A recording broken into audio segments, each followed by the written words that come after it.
If you're currently in the process of looking for a smart contract security audit, you probably already know that you're going to end up spending a lot of money, potentially on the order of tens of thousands of dollars, even going into the six figures in some cases. And on top of that, the whole audit process can end up taking on the order of weeks or perhaps even months. So it is absolutely crucial that you get it right the first time. And if you don't do everything in your power to ensure that the audit is as successful and effective as possible, then there is a good chance that you'll end up having to do follow-up audits or even potentially find a new auditor, which can end up adding tens of thousands of dollars and weeks upon weeks to the full audit process. So today we're going to explore exactly how you can avoid all of that pain and get it right the first time by looking at the 13 most common mistakes that teams make when they go through the audit process.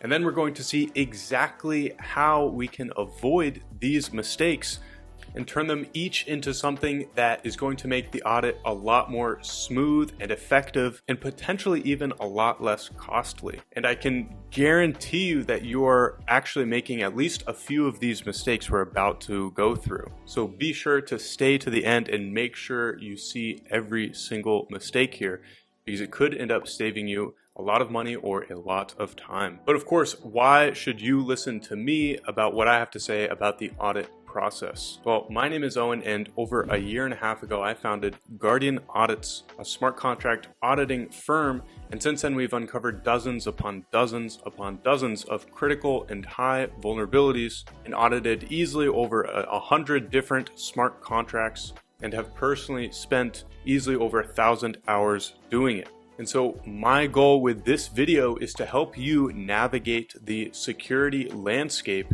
and help you get the most effective audit possible. All right, so with that out of the way, let's look at these 13 mistakes.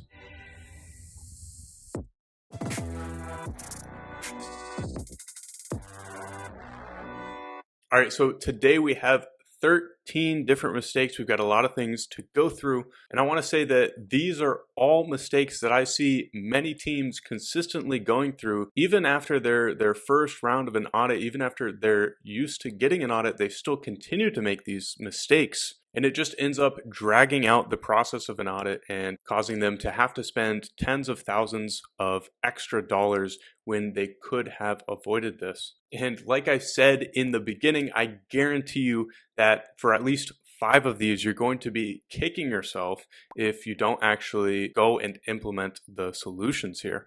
Okay, so let's hop right in. Okay, so first of all is of course going to be your documentation. Time is of the essence during an audit, and by far the most time-consuming part of an audit is actually going and understanding the code base as an auditor. It is what we like to call the context gaining phase that takes the most amount of time and is the number one thing that is standing between auditors and finding critical bugs in your code. And adept documentation is absolutely key for shrinking this part of the process down and getting auditors to understand your code base faster. So here are a few things to document to be able to speed this part of the process up. High-level goals of the system, the goals of each contract, the specific code path, and how the line of execution goes in the contract system to achieve each goal of the system, anything that users should explicitly not be able to do,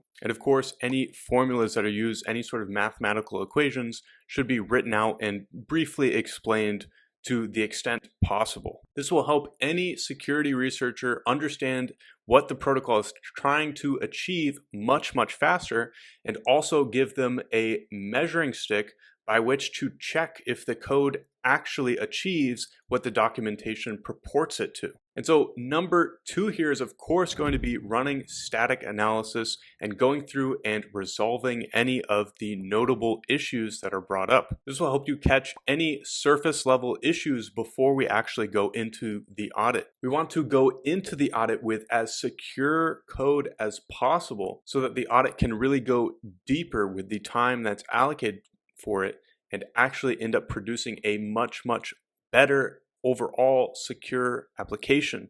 than if you go into it with really some code that hasn't been thoroughly reviewed and even run static analysis on. And of course, even just fixing some of these more higher level or glaring issues will ensure that there's just less necessary code changes after the audit takes place. Because of course, for every code change that needs to occur from the findings uncovered in an audit means there's more code to review, which means more time, more money, and just more code changed means a much higher risk of actual exploits finding their way into the live application. So our goal has to be to avoid as many necessary code changes as possible. And Slither is a fantastic way to scoop up any surface level issues and avoid as much of that as possible. Okay, number 3 here is to examine all external calls. In a study conducted in 2022, researchers actually found that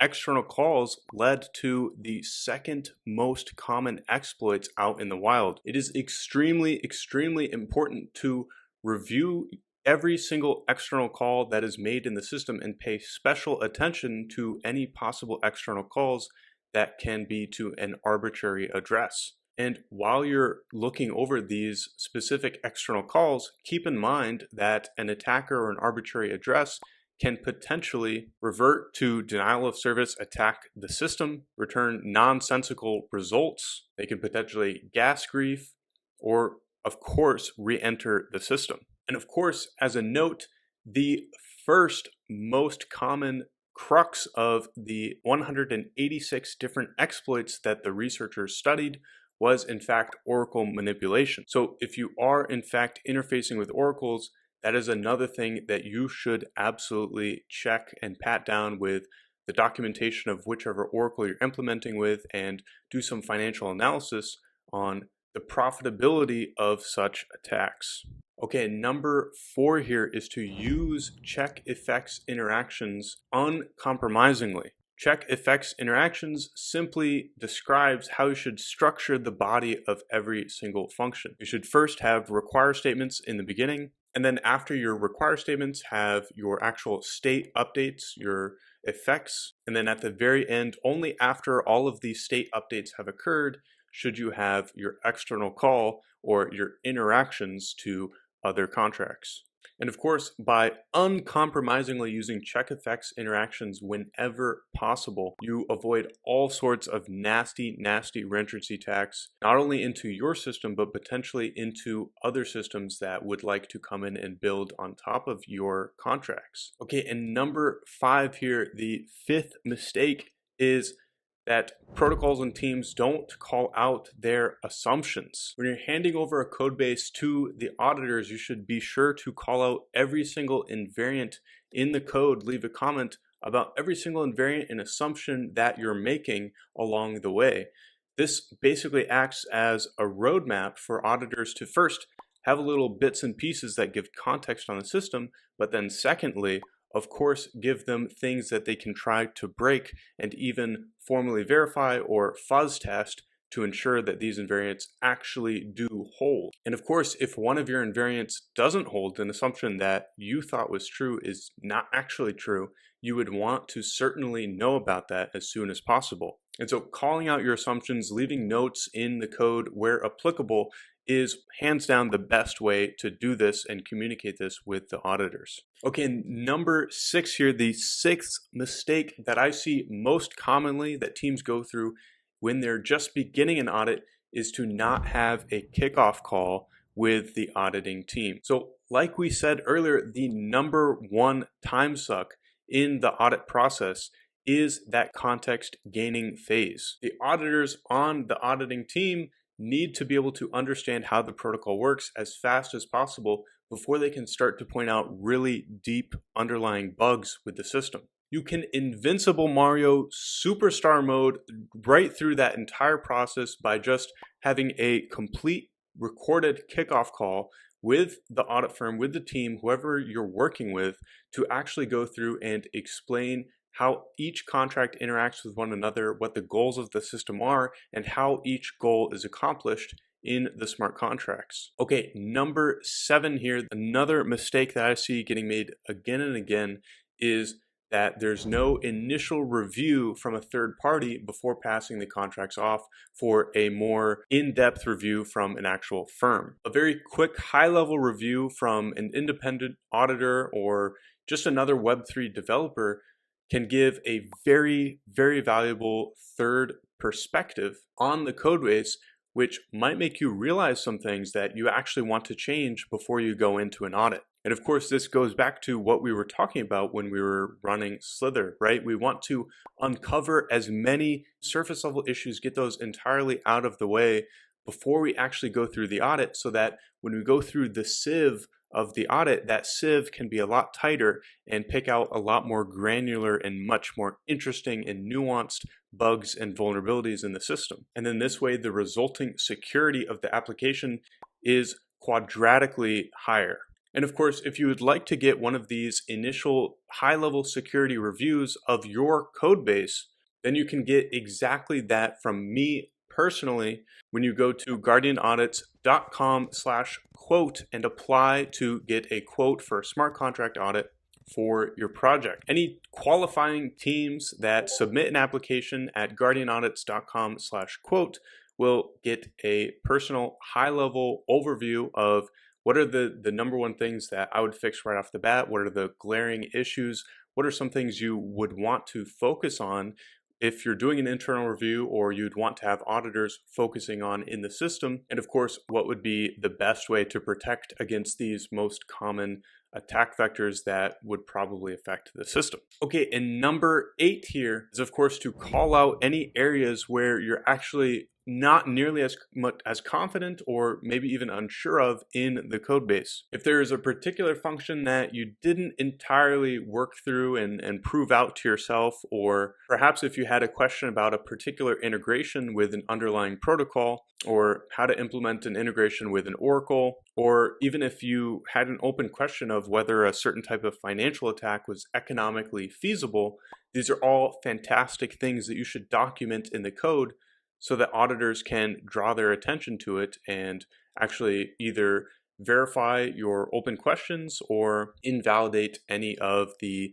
potential ideas that you had. And this will also just help flag down any areas of the code base that are potentially a little bit weaker in terms of verification and, actual overall security. Okay, number 9 here, the 9th mistake that I see a lot of teams make is to not have an open line of communication with the auditing firm, the auditing team, the solo auditor, whoever they're working with. Now, of course, every auditing team has their own particular style of work, but you should, of course, encourage them and leave your door open, if at all possible, for the auditing team to come to you with attack ideas, questions about the protocol, and potential suggestions for the code base during the process of the audit. Again, time is extremely scarce during an audit, and it is probably the number one bottleneck on the amount of security that you can actually achieve. And basically combining your knowledge and context of the protocol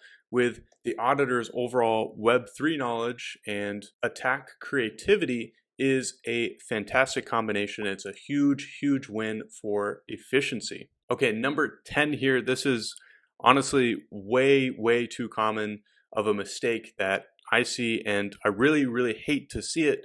And it is not implementing a code freeze. Typically, the most vulnerable code tends to be the code that is most recently written. Whenever we hear about a extremely high profile exploit or something like this, more often than not, it's some update that was added to the protocol or something like this. Or it tends to be some lines of code that were added after an audit during the remediations portion of an audit, or something that was added potentially right before an audit that didn't have the time to get internally reviewed by the team. Again, we want to go into the audit with as secure code as possible so that the smart contract audit can really unveil some actual really, really interesting vulnerabilities that you and your team would never have ultimately thought of.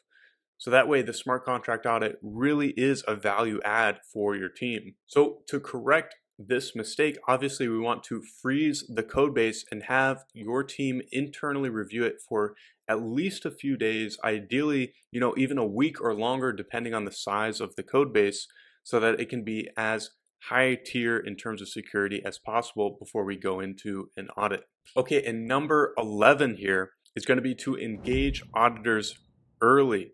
Many teams who are building out a potentially very large protocol, or a protocol that's very involved and complex with high-level mathematics or a lot of moving parts, they will put off bringing auditors into the mix until the very end. Now, I think this works fine for smaller projects. And like we said, we want to get as much done before the audit so that we can have the most security coming out of it. But if we're working on something that's really big and disruptive, it's going to be a good idea to bring auditors in at an early stage. So this gives us a few things. First of all, throughout the actual designing of the system, when the system is still in its early days, the contracts are still, not fully fleshed out, but there's some code there to audit and basically comment on, then we're going to have some security-minded aspect coming into it when we're still in that design ideation phase. And so if we can have security from early on and really consider that as a standard of design, is going to ultimately shape how the protocol ends up in a significant way. For example, designing things such that we have all of the funds relegated to one contract and there's one choke point where it really constricts all of the individual ways that an attacker could even have to leverage to ultimately get at those funds in that one contract. That's a potential design choice that auditors could bring up early on, and it could benefit you massively in terms of security reviews and the cost of security reviews in the future. Now, this also has a number of other benefits, including which, of course, the auditing team gets a head start on context, and they have almost literally as good of an idea of how the protocol works as your developers on your team do. This way, this auditing team, who's been wrapped in from quite early, can actually point out bugs very quickly and jump back into the code base, see what changes were made, and ultimately immediately end up pointing out bugs and just being a lot more efficient overall. And then also, of course, booking can be easier if you rope in an auditor early and you have an agreement where it's understood that this is going to be sort of an ongoing development. Then you can have a much better runway and plan to get this thing audited and ultimately end up launching a lot sooner. Okay, number 12 here is yet again a painfully common mistake that we see, and that is not having 100% code coverage. Again, we keep drilling this point home. We want to enter an audit with the most secure contracts possible. And so, of course, thoroughly testing the system and having code coverage test is very low-hanging fruit. And now the auditing team could potentially focus on building out a fuzzing test suite, or perhaps even going towards formal verification. So absolutely strive for 100% code coverage if at all possible. Okay, and the 13th and final mistake here is, of course, going to be not providing the test suite when you give the contracts and the code to the auditors. Your test suite is actually a hidden piece of documentation in your code base, and it's actually extremely valuable, especially for us auditors. It shows us exactly how the protocol wants to be used, how it expects to be used. It shows us potentially areas which have been under-tested and under-verified, things we should focus in on, or tests we should fill out. And it also saves us a ton of time by being able to copy and paste to set up a test case, or even start building out a fuzzing test harness or something like this. And so make sure you give auditors your full repo, including the tests and every piece of information and documentation and test that you have, all of your scripts and everything like that. Keep your private keys, but give us everything else. And that way we have as much to work with as possible. So those are the 13 most common mistakes that I see teams making when they get into an audit and start to go through the security process. So I hope that you walked away from this video with some actionable steps to make sure that your upcoming security audit goes as smoothly as possible. And hopefully you saw a few of these mistakes that you were indeed making, or perhaps you're about to make them, but now you're no longer going to. So if you avoid all 13 of these mistakes, I am actually very confident that your upcoming audit is going to go very well. And of course, if you are looking for an upcoming security audit and you would like to get an initial security overview and a few notes on the glaring issues, the potential attack vectors, and what a good way to address them would be, then of course go to guardianaudits.com/quote, and I will personally give you a complete rundown on just an initial first pass of some initial notes and things that I would personally look into as an auditor when I go ahead and give you a quote for your smart contract audit. And of course, if you know about any other teams who are actively looking for a smart contract security review from a top tier team, then you can send them to guardianaudits.com/quote. And last of all, if you're looking for a community to connect with other smart contract auditors, security-minded Web3 developers, and share your ideas and experience on the state of Web3 security and learn from everybody else's experience, then join our community of over 600 smart contract auditors with everyone from all stages of experience, from complete novice to absolute advanced beast mode Chad. Fill out an application at lab.guardianaudits.com. And I can't wait to see you in there. All right, that is everything for this time. I will see you in the next one.